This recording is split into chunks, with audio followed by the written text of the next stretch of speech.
तो कैसे हैं आप। स्वागत है आपका मेरे YouTube चैनल में। आज की वीडियो में हम यहाँ पे देखेंगे तो जो हमारी यहाँ पे एक सीरीज़ चल रही है इंडियन हिस्ट्री। तो इंडियन हिस्ट्री में हमारा जो आज का टॉपिक है मौर्यकालीन प्रशासनिक व सामाजिक व्यवस्था। ठीक है, यानी कि कल वाली वीडियो में हमने यहाँ पे जो लास्ट टॉपिक था वो देखा था हमने मौर्य वंश का, अशोक, जहाँ पे अशोक ने अपना साम्राज्य का विस्तार किया था। और आज की वीडियो में सबसे पहले हम यहाँ पे देखेंगे अशोक के बारे में। तो चलिए यहाँ पे शुरू करते हैं आज की वीडियो।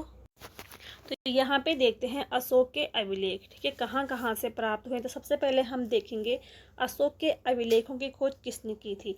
तो इसकी खोज होती है 1750 ईस्वी में अशोक के अभिलेखों की खोज होती है। और कौन करते हैं, तो टी पेनथेलर इसकी खोज करते हैं अशोक के अभिलेखों की। लेकिन ये पढ़ने में असफल होते हैं। खोज तो ये कर देते हैं लेकिन ये पढ़ नहीं पाते हैं। तो सर्वप्रथम पढ़ने में जो सफलता प्राप्त करते हैं वो करते हैं जेम्स प्रीसियम। ठीक है, और ये कब पढ़ते हैं, तो 1837 में इन्होंने अशोक के अभिलेखों को पढ़ा था। अशोक के जो अभिलेख थे, इनकी जो भाषा थी इनकी प्राकृत।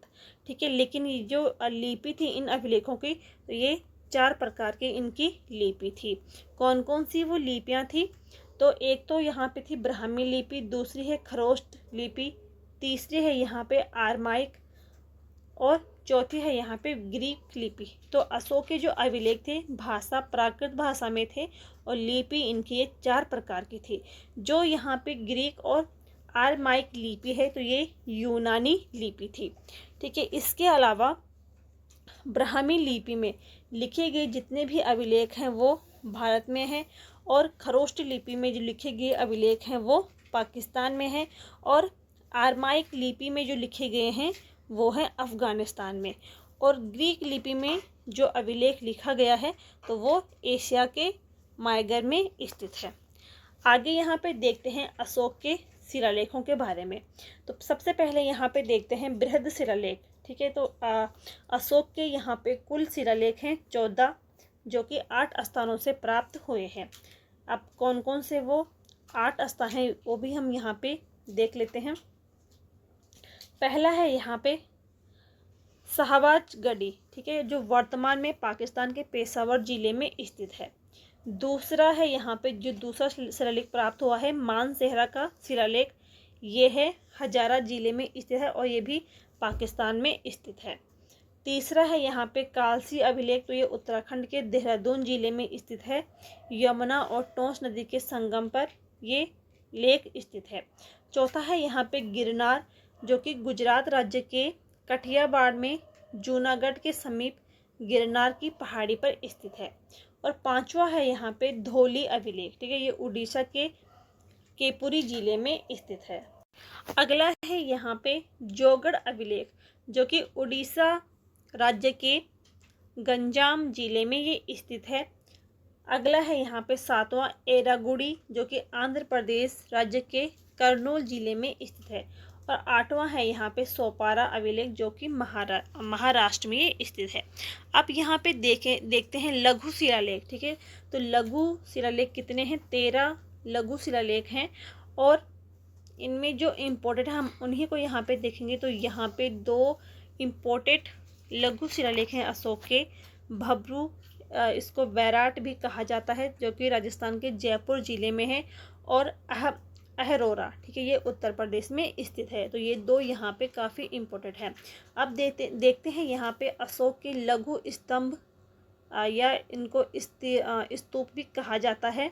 तो ये कितने हैं, 5 हैं। ठीक है, मुख्य रूप से जो अशोक के लघु स्तंभ लेख हैं तो ये हैं 5। सांची का स्तूप, ये मध्य प्रदेश में स्थित है। सारनाथ और कौशाम्बी के जो ये स्तूप हैं तो ये उत्तर प्रदेश में स्थित है। ठीक है, चौथा है यहाँ पे रमीनदेई और निगला सागरी, तो ये नेपाल में स्थित हैं। तो ये यहाँ पे अशोक के स्तंभ लेख हैं। गुहा लेख की अगर यहाँ पे बात करें तो दक्षिण बिहार में गया जिले में बराबर नामक पहाड़ी पर ये स्थित है। ठीक है, जो गुहा लेख है ये दक्षिण बिहार में गया जिले में बराबर नामक पहाड़ी पर स्थित है।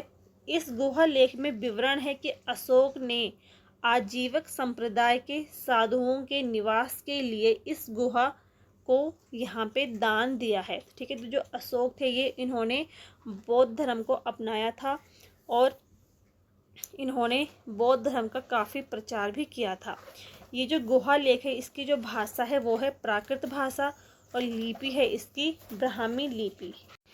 अशोक के स्तंभ लेखों की अगर बात करते हैं तो ये ब्राह्मी लिपि में लिखे गए हैं। ठीक है, मुख्य रूप से जो स्तंभ लेख हैं ये कुल 7 स्तंभ लेख हैं और 6 स्थानों से ये प्राप्त हुए हैं। सबसे पहले यहाँ पे देखते हैं, पहला है यहाँ पे दिल्ली मेरठ। ठीक है, दिल्ली मेरठ यानी कि जो ये स्तंभ लेख है तो ये पहले मेरठ में स्थित था, लेकिन इसके बाद तुगलक वंश का जो शासक था फिरोज शाह तुगलक, इन्होंने इसे दिल्ली में स्थानांतरित किया था। ठीक है, इसके बाद दूसरा है यहाँ पे दिल्ली टोपरा। तो ये टोपरा का स्तंभ लेख था, इसको भी फिरोज शाह तुगलक ने इसको दिल्ली स्थानांतरित किया था, जो कि तुगलक वंश के शासक थे। अगला है यहाँ पे लोरिया अरराज। तो ये बिहार का है और चंपारण में। ठीक है, बिहार के चंपारण में ये स्थित है। रामपुरवा ये भी चंपारण में स्थित है। लोरिया नंदनगढ़ ये भी चंपारण में स्थित है। और प्रयाग जो प्रयाग स्तंभ लेख है तो ये लेख कहाँ पे है, तो ये कौशाम्बी में स्थित है और इसको अकबर ने इलाहाबाद में स्थानांतरित किया था। इसके बाद यहाँ पे देखते हैं अब आगे मौर्यकालीन प्रशासनिक संगठन। ठीक है, तो मौर्य सबसे पहले देखते हैं मौर्य साम्राज्य के विस्तार कहाँ तक था। ठीक है, उत्तर से यहाँ पे उत्तर में हिंदू कुश पर्वत तक, दक्षिण में कर्नाटक तक फैला हुआ था, पूर्व में मगध तक और पश्चिम में सौराष्ट्र तक। तो इतना यहाँ पे मौर्य साम्राज्य का विस्तार हो चुका था। इसके अलावा यहाँ की जो शासन व्यवस्था थी तो शासन की सबसे छोटी इकाई गांव को माना जाता था और गांव का जो प्रशासक होता था उसको ग्रामीण कहा जाता था। अशोक के शासनकाल के समय 5 प्रांतों का उल्लेख मिलता है। ठीक है, यानी कि कौन कौन से थे वो 5 प्रांत। तो उत्तरापद जिसकी राजधानी थी तक्षशिला में, अवंती इसकी राजधानी थी उज्जैन, कलिंग इसकी जो राजधानी थी वो थी तोसली, और दक्षिणपथ। ठीक है, दक्षिणपथ इसकी जो राजधानी थी तो स्वर्णगिरी थी, और प्राची जो कि मध्य प्रदेश थी। इसके बाद यहाँ पे किस प्रकार से इनकी जो ये 5 प्रांत होते थे, सबसे बड़ा देखो, सबसे बड़ा यहाँ पे होता था राज्य। ठीक है, सबसे बड़ा था यहाँ पे राज्य। राज्य के बाद यहाँ पे होता है प्रांत। तो प्रांत कितने थे, 5 प्रांत थे। और शासक, ठीक है, प्रांत का जो शासक वो क्या कहलाता था, तो वो प्रांतीय शासक यहाँ पे कहलाता था। इसके अलावा प्रांत के बाद होता विश यानी कि जो इसको जिला भी कहा जाता है, और यहाँ का जो अधिकारी होता था उसको विस्पति कहते थे। यानी कि सबसे बड़ा होता था राज्य, राज्य के बाद होते थे प्रांत, प्रांत यहाँ पे थे 5, और प्रांत के जो शासक होता था उसको प्रांतीय शासक कहा जाता था। प्रांत के बाद होता विश यानी कि जो जिला इसको कहा जाता था, और जो जिले का यहाँ पे अधिकारी होता था उसको विस्पति कहा जाता था। इसके अलावा यहाँ पे कुछ प्रमुख नगर थे, तो पाटलिपुत्र, कौशाम्बी और तक्षशिला 3 यहाँ पे ये प्रमुख नगर थे। और नगर प्रशासन ये जो प्रमुख नगर थे ये तो नगर प्रशासन के अंतर्गत ये आते थे, और नगर प्रशासन के देखभाल करने के लिए यहाँ पे 6 समितियों का गठन किया गया था। इसके बाद राज्य के पदाधिकारी, इनकी जो कुल संख्या होती थी वो 18 इनकी संख्या होती थी।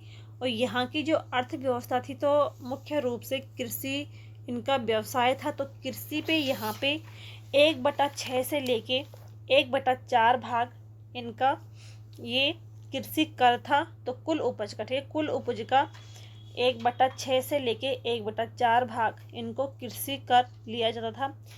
कृषि विभाग का जो अध्यक्ष था उसको शीताध्यक्ष कहते थे, और सरकारी भूमि जो होती थी उसको शीता भूमि यहाँ पे कहा जाता था। इसके अलावा यहाँ पे कुछ प्रमुख कर निर्धारित किए गए थे। तो कर निर्धारण का सर्वोच्च अधिकारी समाहर्ता कहलाता था।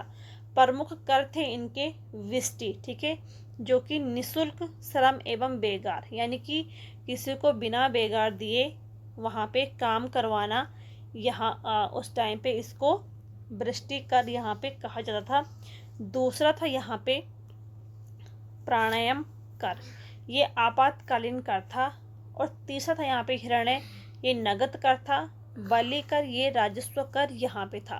तो ये थे यहाँ पे मौर्य साम्राज्य के प्रशासनिक व्यवस्था। उम्मीद है कि आपको यहाँ पे ये वीडियो पसंद आई होगी। पसंद आई हो तो लाइक करें, शेयर करें और चैनल को सब्सक्राइब ज़रूर करिए। मिलते हैं नेक्स्ट वीडियो में, तब तक के लिए थैंक यू।